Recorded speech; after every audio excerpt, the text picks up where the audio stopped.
I got this Cadillac convertible. This one over here got a big trunk over here, but this one's got a lot of space. And then you got this car. It's got an engine of some sort. It's right here. It's a Toyota. You know who I am? I remember. I was living in the Pacific Northwest when the scary-eyed strange came down and descended upon America. Where were you when the scary-eyed strange came raining down upon the land? I was counting on you. You had my money, you had my water, you had my woman. Where were you when the scary-eyed strange took over? No, you weren't. No, you're lying. You were in the mental institution. You were in the mental asylum with me. I remember like it was yesterday that I was in the Grand Asylum with Big Benny and Shotgun Grandpa. You see, the truth was only broadcast via ham radio back then. Yeah, that's right. I remember I once made a ham radio sandwich on rye bread with mustard. That's how I contacted Elvis.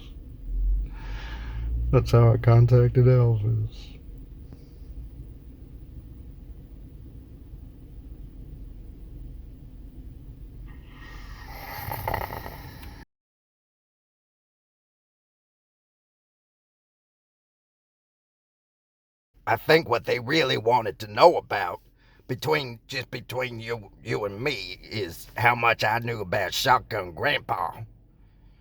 I don't know if you know it or not, but you see, Shotgun Grandpa has like a magic toy gun. It's basically a toy, even though it possesses immense powers. I mean, I haven't seen what the puppy can do at full tilt, but what I have seen has blown my mind clear out of its socket.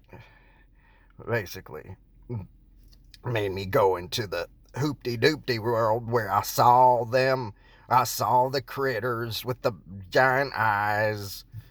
And I'm not alone. There's plenty of people across the United States and beyond who've seen the scary-eyed strange. Many sightings across space and time, down throughout history, even going back to the pilgrims. The pilgrims saw the scary-eyed strange. Excuse me. See, I'm going down rabbit holes again, rabbit trails. I can't stick to the point, you see. But they wanted to see how deeply into Shotgun Grandpa's psyche I had actually traveled, because, you can do that, set up like a two-way telepathy channel. You have to take certain chemicals and you have to connect certain wires and stuff like that. But they could do it right now. They could do it these days if, they have sufficient funds and everything. If they have sufficient energy crystals and the right chemicals is mostly what they need. And that's not too hard to get these days. I know a couple of fellas down in Mexico who could get a big barrel of the stuff for like, I don't know. I don't even know, like maybe $100 or something like that. You could get a whole big barrel of the stuff. And, if you have a certain type of permit, a certain type of, if you identify yourself as a member of the scientific institution of the United States, there's a pretty good chance you'll get to take it back to your lab without so much as a slap on the wrist, basically, is what I'm trying to say. So, we took that stuff, me and Shotgun Grandpa, back in 2014 is, I think, when we tried that experiment. And what basically ended up happening is a little bit of Shotgun Grandpa got into my head, and a little bit of me got into Shotgun Grandpa's head, and now we're kind of co-pilots on the same spruce goose, if you will. You know, we've kind of become like a consolidated whole of some kind. Like I can hear his thoughts, he can hear mine. It's actually quite terrifying. Hey, I remember you. You're one of my best friends. Remember we met a long time ago on that rainy, cold day? Hey, I remember you. You're one of my best friends, right? So good to see you again, friend. Yeah, remember I was the one that wanted to make all kinds of new friends. Yeah. How you doing? Uh-huh. Good. Great. Wonderful. Good to see you. How are you? Well, I've made some new friends. Want to hear about them? My new friends are criminals. Each and every one of my new friends is a criminal. That's right. Really bad people. Of course, I don't make moral judgments myself. I get all my ideas from the daily news and friends and,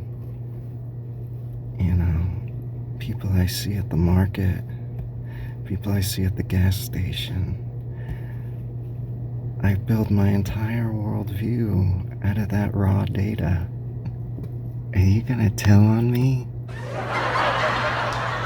You can be honest. Are you gonna rat me out? Pig vomit. Hi, Pig Vomit. Yeah, that's your name. That's your name. You look like Pig Vomit. You smell like Pig Vomit. Ew. Why don't you take a bubble bath, Pig Vomit? That's what the kids will say to you. That's what they'll say to you. They'll say, why don't you take a bubble bath, Pig Vomit? My new friends are criminals. Hey, how are you?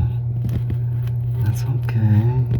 No, that's fine. Don't worry about it.